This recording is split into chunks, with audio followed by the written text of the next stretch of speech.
ನಮಸ್ಕಾರ ವೀಕ್ಷಕರೇ, ನಾನು ಡಾಕ್ಟರ್ ಪತಂಜಲಿ ಶರ್ಮಾ, ಸಸ್ಯ ಸಂಜೀವಿನಿ ಪಂಚಕರ್ಮ ಸೆಂಟರ್ ಅಶೋಕವನ ಗೋಕರ್ಣ.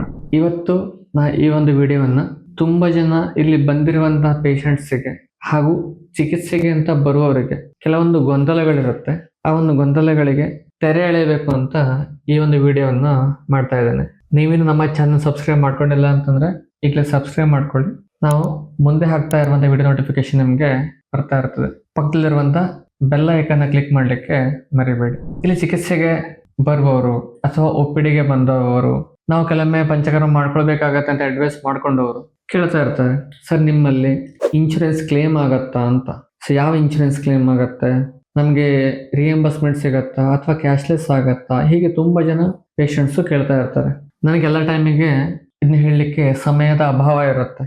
ಬೆಳಗ್ಗೆ ಎದ್ದ ಸಂಜೆವರೆಗೆ ಪೇಷಂಟ್ಸ್ ನೋಡ್ತಾ ಇರೋದೇ ಆಗತ್ತೆ. ಈ ಎಲ್ಲ ಮಾಹಿತಿನ ಕೊಡ್ತಾ ಇರ್ಲಿಕ್ಕೆ ಸಾಧ್ಯ ಆಗೋದಿಲ್ಲ.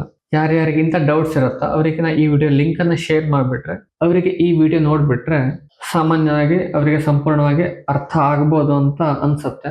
ಅದಕ್ಕಾಗಲಿ ಈ ವಿಡಿಯೋವನ್ನ ಮಾಡ್ತಾ ಇದ್ದೇನೆ. ನಮ್ಮ ಸಸ್ಯ ಸಂಜೀವಿನಿ ಪಂಚಕರ್ಮ ಆಸ್ಪತ್ರೆಯಲ್ಲಿ ಎಲ್ಲಾ ರೀತಿಯ ಇನ್ಶೂರೆನ್ಸ್ಗಳು ಕ್ಲೇಮ್ ಆಗತ್ತೆ. ಅದು ಜನರಲ್ ಹೆಲ್ತ್ ಇನ್ಶೂರೆನ್ಸ್ ಇರ್ಬೋದು ಅಥವಾ ಕಾರ್ಪೊರೇಟ್ ಹೆಲ್ತ್ ಇನ್ಶೂರೆನ್ಸ್ ಇರ್ಬೋದು, ಎರಡೂ ಕೂಡ ಕ್ಲೇಮ್ ಆಗತ್ತೆ. ಆದರೆ ನಿಮ್ಮ ಪಾಲಿಸಿಯಲ್ಲಿ ಇರುವಂತಹ ಟರ್ಮ್ಸ್ ಅಂಡ್ ಕಂಡೀಷನ್ ಅನ್ನ ಮೊದಲು ನೀವು ನೋಡ್ಕೊಳ್ಬೇಕು. ಯಾವ ರೀತಿ ಕಂಡೀಷನ್ಸ್ ಇದೆ, ಆಯುಷ್ ಕವರೇಜ್ 100% ಇದೆಯಾ, 75% ಇದೆಯಾ, 25% ಇದೆಯಾ, 50% ಇದೆಯಾ ಅನ್ನೋದನ್ನು ಮೊದಲು ನೋಡ್ಕೊಳ್ಬೇಕು. ಆಯುರ್ವೇದ ಕವರೇಜ್ ಅಷ್ಟೇ ಬರ್ದಿದ್ದಾರೆ ಅಂತಂದ್ರೆ ನಿಮ್ದು 100% ಕವರ್ ಆಗತ್ತೆ ಅಂತ ಅರ್ಥ.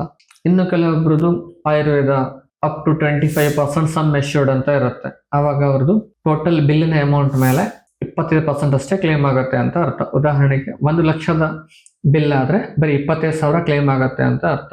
ಇನ್ನು ಕೆಲವೊಬ್ರದ್ದು ಅಪ್ ಟು ಸಮ್ ಎಶ್ಯೂರ್ಡ್ ಅಂತ ಇರುತ್ತೆ. ನಿಮ್ಮ ಹಾಸ್ಪಿಟಲ್ ಬಿಲ್ಲು 1 ಲಕ್ಷ ಆಗಿದೆ ಅಂತಂದ್ರೆ ಸಂಪೂರ್ಣವಾಗಿ 1 ಲಕ್ಷನೂ ಕೂಡ ಕ್ಲೇಮ್ ಆಗತ್ತೆ ಅಂತ ಅರ್ಥ. ಇನ್ನು ಕೆಲವೊಂದು ಇನ್ಶೂರೆನ್ಸ್ ಅಲ್ಲಿ ಬರ್ದಿರ್ತಾರೆ ಡಿಸ್ಪೋಸಬಲ್ ಐಟಮ್ಸ್, ನೀಡಲ್ಸ್, ಗ್ಲೌಸ್ ಇವೆಲ್ಲ ಕ್ಲೇಮ್ ಆಗಲ್ಲ ಅಂತ ಬರ್ದಿರ್ತಾರೆ. ಇನ್ನು ಕೆಲವೊಂದು ಇನ್ಶೂರೆನ್ಸ್ ನಲ್ಲಿ ಅದಕ್ಕೂ ಕೂಡ ಕ್ಲೇಮ್ ಇರುತ್ತೆ.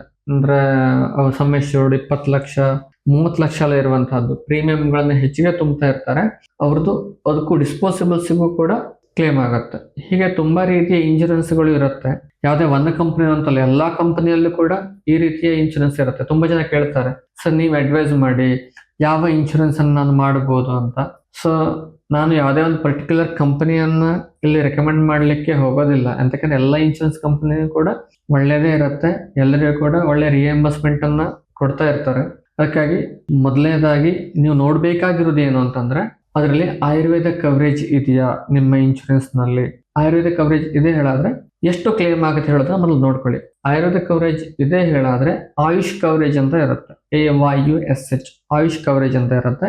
ಆಯುಷ್ ಕವರೇಜ್ ಅಂತ ನಿಮ್ಮ ಒಂದು ಪಾಲಿಸಿಯಲ್ಲಿ ಬರ್ಕೊಂಡು ಇದೆ ಹೇಳಾದ್ರೆ ನಮ್ಮ ಆಸ್ಪತ್ರೆಯಲ್ಲಿ ನಿಮ್ಗೆ ಕ್ಲೇಮ್ 100% ಆಗುತ್ತೆ. ಈಗ ಚಿಕಿತ್ಸೆಗೆ ಬರ್ತಾ ಇರುವಂತ ಪೇಷಂಟ್ಸ್ ಅಲ್ಲಿ 100ರಲ್ಲಿ 90% ಜನ ಅಂತೂ ಇನ್ಶೂರೆನ್ಸ್ ಕ್ಲೇಮ್ ಅನ್ನ ಮಾಡ್ಕೋತಾರೆ. ಇನ್ನು ಕೆಲವೊಬ್ರು ಇನ್ಶೂರೆನ್ಸ್ ಕ್ಲೇಮ್ ಇರಲ್ಲ, ಅದಕ್ಕಾಗಿ 10% ಅವ್ರದ್ದು ಇನ್ಶೂರೆನ್ಸ್ ಕ್ಲೇಮ್ ಇರೋದಿಲ್ಲ. ಇನ್ಶೂರೆನ್ಸ್ ಕ್ಲೇಮ್ ಅಂತ ಹೇಳಿದಾಗ ನಮ್ಮ ಹಾಸ್ಪಿಟಲ್ ನಲ್ಲಿ ಕ್ಯಾಶ್ಲೆಸ್ ಇರೋದಿಲ್ಲ, ರಿಯಂಬರ್ಸ್ಮೆಂಟ್ ಇರುತ್ತೆ. ರಿಯಂಬರ್ಸ್ಮೆಂಟ್ ಅಂತಂದ್ರೆ ನೀವು ಮೊದಲು ಚಿಕಿತ್ಸಾ ವೆಚ್ಚವನ್ನ ಇಲ್ಲಿ ಪೇಮೆಂಟ್ ಮಾಡ್ತೀರಾ. ಪೇಮೆಂಟ್ ಮಾಡಿದ ನಂತರ ನಾವು ನಿಮಗೆ discharge summary, bill, cash receipt, ಪೇಷಂಟಿನ ಐಡೆಂಟಿಟಿ ಪ್ರೂಫಿಗೆ ಹಾಸ್ಪಿಟಲ್ ಸೀಲು ಸಿಗ್ನೇಚರ್ ಆಗಿ ಕೊಟ್ಟಿರ್ತೇವೆ. ಇಂಡೋರ್ ಕೇಸ್ ಪೇಪರ್ ಅಂತ ಹೇಳ್ತೀವಿ, ಅದನ್ನ ಕೊಡ್ತೇವೆ.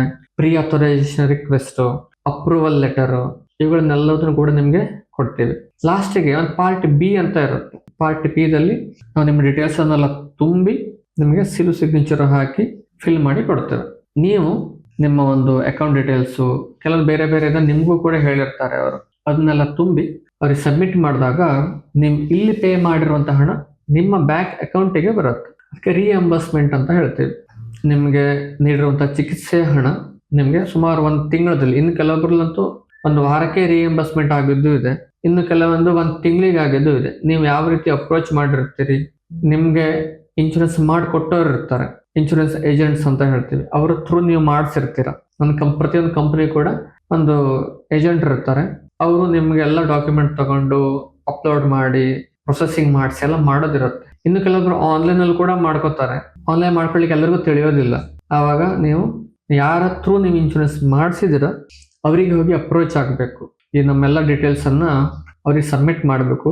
ಮತ್ತು ಅಡ್ಮಿಟ್ ಆಗೋಕ್ಕಿಂತ ಮುಂಚೆ ಅವ್ರಿಗೊಂದು ಇನ್ಫಾರ್ಮ್ ಮಾಡಬೇಕಾಗತ್ತೆ. ನೀವು ನನಗೆ ಸಮಸ್ಯೆ ಇದೆ, ನಾನು ಅಡ್ಮಿಟ್ ಆಗ್ತಾ ಇದ್ದೀನಿ ಅಂತ. ಹಾಗೂ ನೀವು ಇಲ್ಲಿ ಬರೋಕ್ಕಿಂತ ಮುಂಚೆ ಕೆಲವೊಂದು ಡಾಕ್ಯುಮೆಂಟ್ಸನ್ನು ಕೇಳ್ತಾರೆ. ಉದಾಹರಣೆಗೆ ಬ್ಲಡ್ ಟೆಸ್ಟ್ ಮಾಡಿಸಿದ್ದೀರಾ, ಅಥವಾ ಸ್ಕ್ಯಾನಿಂಗ್ ಮಾಡಿಸಿದ್ದೀರಾ, ಕಾಲಿನ ಬಗ್ಗೆ ಎಕ್ಸ್ರೇ ಮಾಡಿಸಿದ್ದೀರಾ, ಕೆಲವೊಂದು ಪ್ರೂಫ್ಗಳನ್ನ ಕೇಳ್ತಾರೆ. ಇನ್ವೆಸ್ಟಿಗೇಷನ್ ರಿಪೋರ್ಟ್ಸ್ ಅಂತ ಹೇಳ್ತೀವಿ. ಅಥವಾ ಮುಂಚೆ ಆದರೂ ಹಾಸ್ಪಿಟ್ಲಿಗೆ ಹೋಗಿ ಟ್ರೀಟ್ಮೆಂಟ್ ಕಾಣಿಸ್ಕೊಂಡು ಬಂದಿದ್ದೀರಾ, ತಗೊಂಡು ಬಂದಿದ್ದೀರಾ, ಇವೆಲ್ಲರ ಬಗ್ಗೆ ಕೇಳ್ತಾ ಇರ್ತಾರೆ. ನೀವು ಇಲ್ಲಿ ಬರೋಕ್ಕಿಂತ ಮುಂಚೆ ಯಾವ್ಯಾವ ಟೆಸ್ಟ್ಗಳನ್ನ ಮಾಡಿಸಿದ್ದೀರಿ, ಯಾವ್ಯಾವ ರಿಪೋರ್ಟ್ಸ್ ನಿಮ್ಮ ಹತ್ರ ಇದೆ, ಮುಂಚೆ ಎಲ್ಲರೂ ಚಿಕಿತ್ಸೆನ ಪಡ್ಕೊಂಡಿದ್ದೀರಾ, ಇವೆಲ್ಲದನ್ನ ನೀವು ನೋಡಿಕೊಂಡು ಡಾಕ್ಯುಮೆಂಟ್ಸ್ ಅನ್ನು ತಗೊಬಂದ್ರೆ ನಿಮಗೆ ಚಿಕಿತ್ಸೆಗೆ ಅನುಕೂಲ ಆಗುತ್ತೆ, ರಿಎಂಬರ್ಸ್ಮೆಂಟ್ ಕೂಡ ಆಗತ್ತೆ.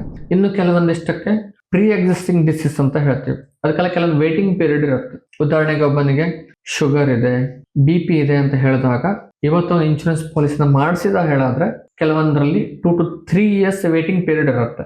ಕೆಲವೊಂದು ಇನ್ಶೂರೆನ್ಸ್ನಲ್ಲಿ ನೀವು ಇನ್ಫಾರ್ಮ್ ಮಾಡಿದ ಮೇಲೆ ಫಸ್ಟ್ 2 to 3 years ವರೆಗೆ ನಿಮಗೆ ಕ್ಲೇಮ್ ಆಗೋದಿಲ್ಲ. ಆದರೆ ಅದರ ನಂತರ ಕ್ಲೇಮ್ ಆಗುತ್ತೆ, 2 ವರ್ಷ ನಂತರ ಕ್ಲೇಮ್ ಆಗುತ್ತೆ. ಇನ್ನು ಕೆಲವೊಂದು ಹೆಲ್ತ್ ಇನ್ಶೂರೆನ್ಸ್ನಲ್ಲಿ ಶುಗರ್ ಇದ್ರೂ ಕೂಡ ಡೇ 1 ಕ್ಲೇಮ್ ಸಿಗುವಂತ ಪಾಲಿಸಿ ಕೂಡ ಇದೆ. ಎಕ್ಸ್ಟ್ರಾ ಟಾಪ್ ಅಪ್ ಮಾಡ್ಕೊಳ್ಳೋದಿರುತ್ತೆ. ಎಕ್ಸ್ಟ್ರಾ ಟಾಪ್ ಅನ್ನ ಮಾಡ್ಕೊಂಡಾಗ ನಿಮಗೆ ಶುಗರ್ ಇದ್ರೂ ಕೂಡ ಡೇ 1 ನಿಮಗೆ ಕ್ಲೇಮ್ ಸಿಗುತ್ತೆ. ಅಂತ ಒಂದು ಇನ್ಶೂರೆನ್ಸ್ಗಳು ಕೂಡ ಭಾರತದಲ್ಲಿ ಇದೆ. ಆರೋಗ್ಯ ವಿಮೆಯನ್ನ ಯಾರ್ಯಾರು ಅನಾರೋಗ್ಯದ ಬಳಲ್ತಾ ಇದ್ದಾರೆ ಅವರು ಕೂಡ ಮಾಡ್ಕೋಬಹುದು. ಆರೋಗ್ಯದ ಇದ್ದವರು ಅವರು ಕೂಡ ಆರೋಗ್ಯ ವಿಮೆಯನ್ನ ಮಾಡ್ಕೋಬಹುದು. ಇನ್ನು ಆಕ್ಸಿಡೆಂಟ್ ಎಲ್ಲ ಆದಾಗ ಇಮಿಡಿಯೇಟ್ ಆಗಿ ಅದಕ್ಕೆ ವೇಟಿಂಗ್ ಪೀರಿಯಡ್ ಏನು ಇರೋದಿಲ್ಲ, ಆವಾಗ ನಿಮಗೆ ಅದರ ರಿಎಂಬರ್ಸ್ಮೆಂಟ್ ಆಗುತ್ತೆ. ಇನ್ನು ಕೆಲವೊಬ್ಬರಿಗೆ ಎಲ್ಲ ಟೆಸ್ಟ್ ಮಾಡಿರ್ತಾರೆ, ಇವತ್ತು ಶುಗರ್ ಇರೋದಿಲ್ಲ, BP ಕೂಡ ಇರೋದಿಲ್ಲ, ಒಂದು 6 ತಿಂಗಳ ನಂತರನೋ 1 ವರ್ಷದ ನಂತರನೋ ಅವರಿಗೆ ಶುಗರ್ನ ಡಿಟೆಕ್ಟ್ ಆಗುತ್ತೆ. ಆ ಕಂಡೀಷನ್ ಅಲ್ಲಿ ಅವರಿಗೆ ಅದು ಡೇ 1 ಕೂಡ ಕವರ್ ಆಗುತ್ತೆ. ಕೆಲವೊಂದು ನೋವುಗಳು, ಬ್ಯಾಕ್ ಪೇನು, ಜಾಯಿಂಟ್ ಪೇನ್ ಇಂಥ ಸಮಸ್ಯೆಗಳಿಗೆ ಯಾರ್ಯಾವ್ದು ಇನ್ಶೂರೆನ್ಸ್ ಮಾಡಿ 2 ವರ್ಷಕ್ಕಿಂತ ಹೆಚ್ಚಿಗೆ ಆಗಿದೆಯಾ ಅವರೆಲ್ಲರಿಗೂ ಕೂಡ ಸುಲಭವಾಗಿ ಕ್ಲೇಮ್ ಆಗುತ್ತೆ, ವೇಟಿಂಗ್ ಪೀರಿಯಡ್ ಇರೋದಿಲ್ಲ. ಇನ್ನು ಮಾಡಿ ಬರೀ ಒಂದು 2-3 ತಿಂಗಳಾಗಿದೆ ಹೇಳಿದ್ರೆ ಅವರಿಗೆ ವೇಟಿಂಗ್ ಪೀರಿಯಡ್ ಅಪ್ಲೈ ಆಗುತ್ತೆ. ಹೀಗೆ ಆರೋಗ್ಯ ವಿಮೆ ಹೇಳುವಂತಹದ್ದು ಯಾರ್ಯಾರು ಆರೋಗ್ಯ ಸಂಬಂಧಪಟ್ಟ ಸಮಸ್ಯೆಯಿಂದ ಬಳಲ್ತಾ ಇದ್ದಾರೋ ಅವರೆಲ್ಲರಿಗೂ ಕೂಡ ಪ್ರಯೋಜನ ಆಗುತ್ತೆ. ಕೆಲವೊಬ್ರು ಕ್ಲೇಮೇ ಮಾಡಿರೋದಿಲ್ಲ, 5 ವರ್ಷ 6 ವರ್ಷ 8 ವರ್ಷ 10 ವರ್ಷ ಆಗಿರುತ್ತೆ, ಹೆಲ್ತಿ ಆಗಿರ್ತಾರೆ. ಸೊ ಕೆಲವೊಬ್ರು ಏನ್ ಹೇಳ್ಕೊತಾರೆ, ನನಗೆ ಮಾಡಿ 10 ವರ್ಷ ಆಯ್ತು, ಇನ್ನೂರಿಗೆ ಯಾವ್ದು ಕ್ಲೇಮೇ ಮಾಡಿಲ್ಲ, ನನ್ ಕ್ಲೇಮ್ ಆಗುತ್ತೋ ಇಲ್ವೋ ಅಂತ ಕೆಲವೊಬ್ರು ಕೇಳ್ತಾ ಇರ್ತಾರೆ. ಖಂಡಿತ ಕ್ಲೇಮ್ ಆಗುತ್ತೆ. ಯಾಕಂದ್ರೆ ಮಾಡಿಸಿ ಪಾಲಿಸಿ ಮಾಡಿ 2-3 ವರ್ಷಕ್ಕಿಂತ ಮೇಲ್ಪಟ್ಟಿದೆ ಅಂತ ಹೇಳಿದ್ರೆ ಆಲ್ಮೋಸ್ಟ್ ಕ್ಲೇಮ್ ಆಗದೆ ಇರುವಂತದ್ದು ಯಾವುದೂ ಇಲ್ಲ, ಎಲ್ಲದೂ ಕೂಡ ಕ್ಲೇಮ್ ಆಗುತ್ತೆ. ಈ ಒಂದು ಆರೋಗ್ಯ ವಿಮೆಯನ್ನು ಮಾಡ್ತಾ ಇರುವಂತಹದ್ದು ಅನಾರೋಗ್ಯನ ಬಳಲ್ತಾ ಇದ್ದವರಿಗೆ ಅನುಕೂಲ ಆಗ್ಲಿ ಅಂತ ಭಾರತ ಸರ್ಕಾರದಿಂದ ಈ ಒಂದು ಉತ್ತಮ ಯೋಜನೆಯನ್ನ ಮಾಡಿದ್ದಾರೆ. ತಾವೆಲ್ಲರೂ ಕೂಡ ಇವುಗಳನ್ನ ಮಾಡ್ಕೊಂಡು ಇದ್ರ ಪ್ರಯೋಜನವನ್ನ ಪಡ್ಕೋಬಹುದು. ನಾವು ಕೂಡ ನಮ್ಮ ಸಿಬ್ಬಂದಿಗಳಿಗೆ ಆರೋಗ್ಯ ವಿಮೆಯನ್ನ ಮಾಡಿಸಿದ್ದೀವಿ. ಇವೆಲ್ಲ ಹೇಗೆ ಅಂತಂದ್ರೆ, ಈಗ ಜೀವ ವಿಮೆ ಬೇರೆ, ಆರೋಗ್ಯ ವಿಮೆ ಬೇರೆ, ವಾಹನಕ್ಕೆ ಇರುವಂತಹ ವಿಮೆ ಬೇರೆ. ಈಗ ನಾವು ಗಾಡಿಗೆ ಒಂದು ಇನ್ಶೂರೆನ್ಸ್ ಅನ್ನ ತುಂಬುತ್ತೀವಿ. ಈಗ ದೊಡ್ಡ ದೊಡ್ಡ ಗಾಡಿಗೆಲ್ಲ 50,000 60,000 1 ಲಕ್ಷವರೆಗೂ ನಾವು ವಾಹನ ವಿಮೆಯನ್ನು ತುಂಬುತ್ತೀವಿ. ನಾವು ಅಕಸ್ಮಾತ್ ಕ್ಲೇಮ್ ಮಾಡಿಲ್ಲ ಅಂತಂದ್ರೆ ನಮ್ಗದನ್ನೇನು ವಾಪಸ್ ತಿರ್ಗಾ ಏನು ಸಿಕ್ಕುದಿಲ್ಲ. ನಮ್ಗೆ ಜೀವ ವಿಮೆಲ್ ಹಂಗಲ್ಲ, ನಮ್ಗದು ನಂತರ 8 ವರ್ಷ ಆದ್ಮೇಲೆ ಸಿಗತ್ತೆ ನಮ್ಗದು. ಅಥವಾ ವಾಹನ ವಿಮೆಲ್ ಹಾಗಲ್ಲ, ವಾಹನ ಹಾಳಾದಷ್ಟೇ ಸಿಗತ್ತೆ, ಡ್ಯಾಮೇಜ್ ಆದಷ್ಟೇ ಸಿಗಲ್ಲ. ಹಾಗೆ ಆರೋಗ್ಯ ವಿಮೆಲೂ ಕೂಡ ನಿಮ್ಗೆ ಏನಾದ್ರು ಅನಾರೋಗ್ಯ ಆದಷ್ಟೇ ನಿಮ್ಗೆ ಸಿಗತ್ತೆ. ಅಥವಾ 10 ವರ್ಷ ತುಂಬಿದ ಮೇಲೆ 11 ವರ್ಷಕ್ಕೆ ರಿಟರ್ನ್ ಏನು ಬರೋದಿರುವುದಿಲ್ಲ. ಈ ವರ್ಷ ನಿಮ್ಗೆ ಏನಾದ್ರು ಆರಾಮ ಇಲ್ಲ ಹೇಳಾದ್ರೆ, ಅನಾರೋಗ್ಯ ಆಯ್ತು ಹೇಳಾದ್ರೆ ನಿಮ್ಗೆ ಸಿಗತ್ತೆ. ಮತ್ತೊಂದು ಮಾಹಿತಿ ಅಂತಂದ್ರೆ, ಉದಾಹರಣೆಗೆ ಒಬ್ಬನಿಗೆ ಒಂದು ಜ್ವರ ಬರುತ್ತೆ ಅಂತ ಇಟ್ಕೊಳ್ಳಿ. ಜ್ವರ ಬರುತ್ತೆ, ಒಂದು ಡಾಕ್ಟರ್ ಹೋಗಿ ತೋರಿಸ್ತೀರಾ, ನೀವು ಔಷಧಿ ಕೊಡ್ತಾರೆ. ಸಾಮಾನ್ಯ ಜ್ವರ ಬಂದ ಅಂದ್ಕೊಳ್ಳೆ ಅವ್ರಿಗೆ ಜ್ವರದ ಔಷಧಿಯನ್ನ ಕೊಡ್ತಾರೆ. ಒಂದ್ 4-5 ದಿವಸ ಆದ್ರೂ ಕಡಿಮೆ ಆಗಲ್ಲ. ಆವಾಗ ಡಾಕ್ಟರ್ ಬ್ಲಡ್ ಟೆಸ್ಟಿಗೆ ಬರ್ಕೊಡ್ತಾರೆ. ಬ್ಲಡ್ ಟೆಸ್ಟ್ ಮಾಡಿದಾಗ ಗೊತ್ತಾಗುತ್ತೆ, ಓಹೋ ಇವನಿಗೆ ಟೈಫಾಯ್ಡ್ ಆಗಿದೆ, ಅಥವಾ ಮಲೇರಿಯಾ ಆಗಿದೆ, ಅಥವಾ ಡೆಂಗ್ಯೂ ಆಗಿದೆ ಅಂತ ಗೊತ್ತಾಗುತ್ತೆ. ಗೊತ್ತಾದ್ಮೇಲೆ ಇವ್ರು ಏನ್ ಮಾಡ್ತಾರೆ, ಲೋಕಲ್ ಡಾಕ್ಟರ್ಸ್ ಅವ್ರನ್ನ ರೆಫರ್ ಮಾಡ್ತಾರೆ, ಹೈಯರ್ ಸೆಂಟರ್ಗೆ ರೆಫರ್ ಮಾಡ್ತಾರೆ. ಹೈಯರ್ ಸೆಂಟರ್ ರೆಫರ್ ಮಾಡಿದ ಮೇಲೆ ಅವ್ರು ಅಲ್ಲೋಗಿ ಅಡ್ಮಿಟ್ ಆಗ್ತಾರೆ. ಒಂದ್ 2-3 ದಿವಸ ಅಡ್ಮಿಟ್ ಮಾಡ್ತಾರೆ, 4-5 ದಿವಸ ಅಡ್ಮಿಟ್ ಮಾಡ್ತಾರೆ ಅಂತ ಇಟ್ಕೊಳ್ಳಿ.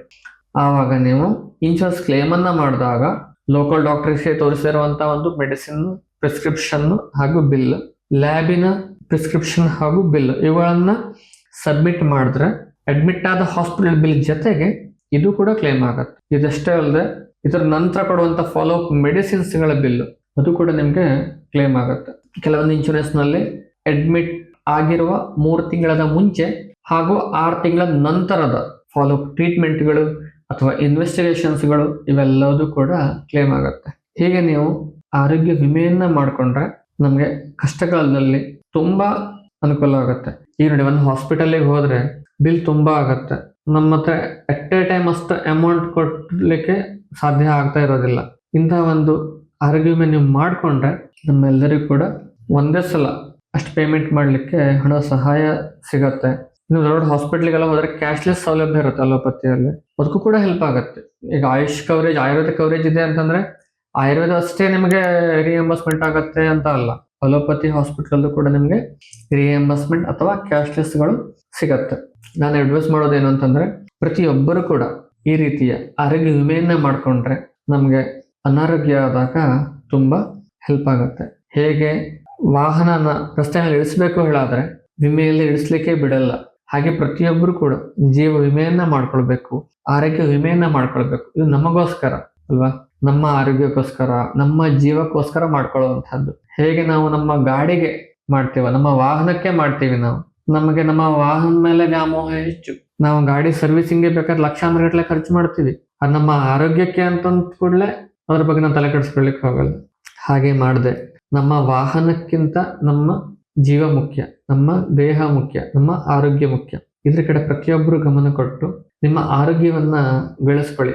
ಈ ಒಂದು ಸಂದೇಶವನ್ನ ನಿಮ್ಮೆಲ್ಲ ಮಿತ್ರರಿಗೆ, ಸ್ನೇಹಿತರಿಗೆ ಕಳಿಸಿ. ಅವರೆಲ್ಲರಿಗೂ ಕೂಡ ಪ್ರಯೋಜನ ಆಗತ್ತೆ. ಪ್ರತಿಯೊಬ್ಬರು ಕೂಡ ಈ ಒಂದು ಆರೋಗ್ಯ ವಿಮೆಯನ್ನ ಮಾಡಿಕೊಂಡು ನಿಮ್ಮ ಆರೋಗ್ಯವನ್ನ ಗಳಿಸ್ಕೊಳ್ಳಿ ಹಾಗೂ ಆರೋಗ್ಯವನ್ನ ಕಾಪಾಡ್ಕೊಳ್ಳಿ. ಸರ್ವೇ ಜನ ಸುಖಿನೋ ಭವಂತು. ಸ್ವಸ್ತಿ ಬಿ ಸದನ. ನಮಸ್ಕಾರ.